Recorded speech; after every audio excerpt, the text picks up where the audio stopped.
రైతులందరికీ నమస్కారం అండి. నా పేరు లింగస్వామి. నేను పిండిపోల నగరంలో స్టోర్ మేనేజర్గా చేస్తున్నాను. ఈరోజు మనం ఖమ్మం జిల్లా తిరుమలాయపాలెం మండలం గోపాయగూడెం గ్రామంలో కొండా శేఖర్ గారి వరి పొలంలో ఉన్నాం. సార్ మనగ్రోమూరులో మనాసాయిల్ అనే మందు తీసుకొచ్చి వరి పొలంలో వాడడం జరిగింది. అది ఎట్లా ఉంది, ఆ ప్రోడక్ట్ రిజల్ట్ ఏందనేది రైతు మాటల్లోనే తెలుసుకునే ప్రయత్నం చేద్దాం. నమస్కారం అండి.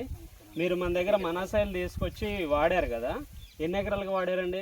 4 ఎకరాలు. 4 ఎకరాలకి ఎన్ని లీటర్లు తెచ్చారు? 2 లీటర్లు. 2 లీటర్లు తీసుకొచ్చి 4 ఎకరాలకి వాడారండి. మొత్తం తనకి మీకు ఎన్ని ఎకరాలు ఉందండి పొలం?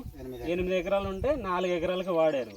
వాడిన దానికి అసలు ఎట్లా తేడా ఏం గమనించారు మీరు? వాడింది మంచిగా పచ్చగా వచ్చింది, పిలకలు కూడా ఎక్కువ వచ్చినాయి. వాడిన దానికంటే వాడింది పిలకలు మంచిగా వచ్చినాయి. పొలం కూడా హెల్దీగా ఉంది, మీకు ఎటువంటి దోమ పురుగు కానీ కూడా లేదు మ్యాక్సిమం. ఓకే, ఇంకా మంచిగా లేదు మళ్ళీ. ఇక్కడేనా అది కూడా? దానికి దీనికి తేడా అయితే గమనించారు మీరు. ఇది ఎట్లా రైతులందరూ వాడుకోవచ్చు అంటారా? వాడుకోవచ్చు. దేంట్లో కలిపేశారండి మీరు? ఇది యూరియాలో కలిపేసారు. యూరియాలోనే యూరియా 20-20 ప్లస్ మనాసాయిల్ కలిపి వాడారు.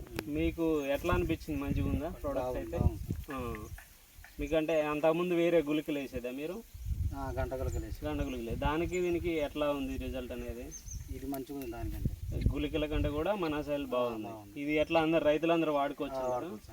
ఓకే అండి, మీరైతే హ్యాపీ కదా? ఓకే అండి, ధన్యవాదాలు.